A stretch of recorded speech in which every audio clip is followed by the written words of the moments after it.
Hi guys! Welcome back to my channel! And for today's video, my gosh! I'm so excited dahil naglabas po ang Contis ng bagong recipe ng cake! So here it is! We have the Brazo medley! Ayan. Ako lang ha. Okay! So, dahil 24th anniversary po ng Contis, kaya may bago silang cake na inilabas yesterday, October 28. Tama ba? So, eto, ayan. Di ba? Napakasarap. Brazomedley. So, tikman natin kung gaano ba kakaiba and kasarap ang cake na to. Kasi, of course, as we all know, Contis ay napakasarap po gumawa ng cake and tingnan natin kung may kakaiba bang twist yung ginawa nila sa Brazo. As we all know, yung Brazo is Brazo de Mercedes, ganon. Tama ba? Brazo de Mercedes, ganon. So, tikman natin kung may kakaiba dito sa ginawa nilang Brazo medley. Okay. So, actually, kanina sinukat ko na siya. Kumuha ko ng ruler. Sinukat ko siya. 8 inches po yung kanyang diameter. Oh, diameter. Basta 8 inches yung sukat po niya. Yung thick, di ko nakuha yung thickness. So, ano ba? Ganyan. Yan, direk yan. Mga 4 siguro. Yan. Kung nakikita yung kamay ko, yan. Orong ko, yan. Yan, ganyan. So, basta ito 8.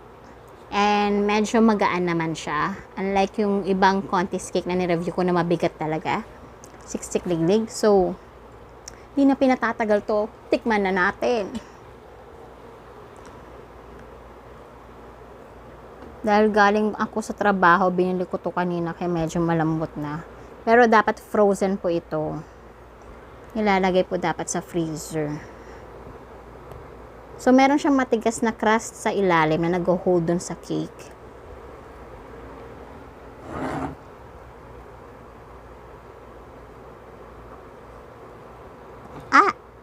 Yan. May tatayo ko ba? Yun. Tingnan ko nga yung loob. Okay. Yan. Sana nakikita nila. Tulong natin. Iyan. Yan po. Sige, pasilip ko sa inyo. Ito ko na lang buhatin. Yan, yung loob. So, I know this is vanilla.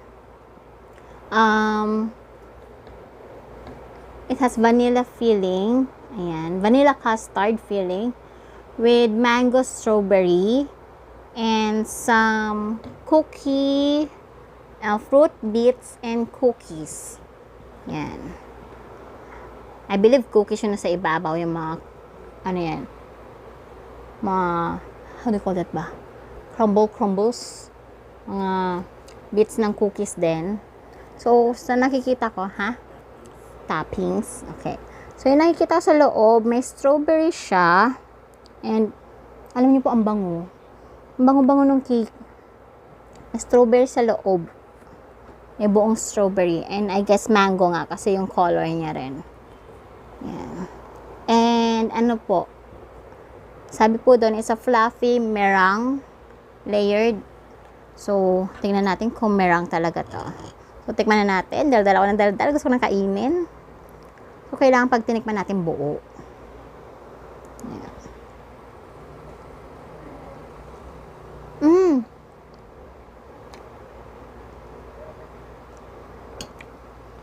Ang sarap nga. Dapat nga frozen.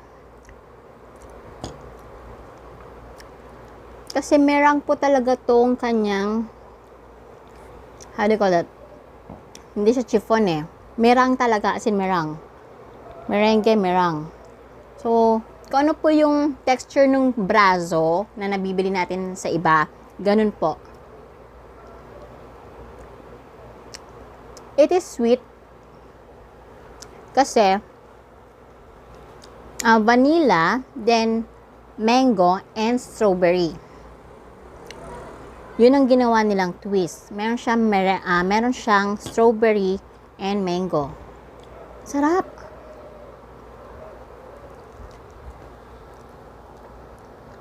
Hukayin ko nga yung hukayin talaga yun. Yan po, kung nakikita nyo man siyang strawberry, pag-focus ka. Ayan, meron siyang strawberry. Sarap! Sana mas frozen pa siya kasi galing akong work nang binili ko to. So, ilang hours din siya na sa akin. Tinutok ko na lang sa aircon. Good ah. Okay, so verdict na tayo. Well, nga pala, hindi ko nabanggit yung price, sorry. So, this is 1,045 pesos. Mabibili nyo po ito sa Contis. And then, okay, describe natin. Yung laki niya ay sulit, para sa akin ha, sulit yung 1,045. As we all know, made by Contis, masarap. And, I guess marami naman makakapag-share sa ganitong kalaki na cake. And very fluffy po yung kanyang pagka-brazo. Ayan. Pagka-brazo niya, brazo. Ayan. Napaka-fluffy po kasi po it's made of merengue or meringue. Ayan. Then yung crust niya, it's cookies na may mango and strawberry. And the texture is yung parang kakain ka ng kakain ulit kasi parang ang gaan-gaan niya lang. It's very light. And sana matikman ko na frozen siya para alam ko kung gaano din siya ka-firm. Kasi right now, medyo malambot na siya kasi nga na-travel ko. So, siguro kung mas firm to, alam naman natin pag firm ang brazo, mas masarap, mas chewy. Parang ganon. So, yun. So, I will be rating this cake a 9 out of 10. Yes! Another masarap na recipe ng cake na naman ng Contis. Well, kung tatanungin niyo po ako kung matamis na matamis, no.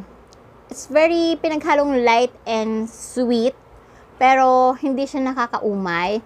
And for sure, pag naubos ko to, siguro mag-slice pa ako ng 2 or pang second or pang third ko pang slice ng cake. Kasi masarap po siya. And sana mamaya mapa-frozen ko muna before ko tikman ulit. So, yun lang guys. Napakasarap na brazo. And happy anniversary to Contis. Beke naman. Suking-suking nyo na ako. Anyway, so yun lang guys. So, kung meron kayong okasyon, and right now may okasyon kami rito. Kasi birthday ni Direk. Ayan. So, paghahatian na namin tong cake na to. Tamang-tama na naglabas sila ng bagong cake. At may pa-birthday tayo kay Direk. Happy birthday, Direk! Direk, kaway ka naman. Asan ka na? Lika, kaway ka dito. Kaway ka sa kanila, dali. Happy birthday. Yes. Okay. Okay, love, love, love daw kayo, sabi ni Direk. Okay? So, there you have it, guys. Another bonggang-bonggang cake na naman ng Contis. Okay? So, please, don't forget to subscribe, like, and share this video. Maglalapangan na kami. Bye guys! Ciao!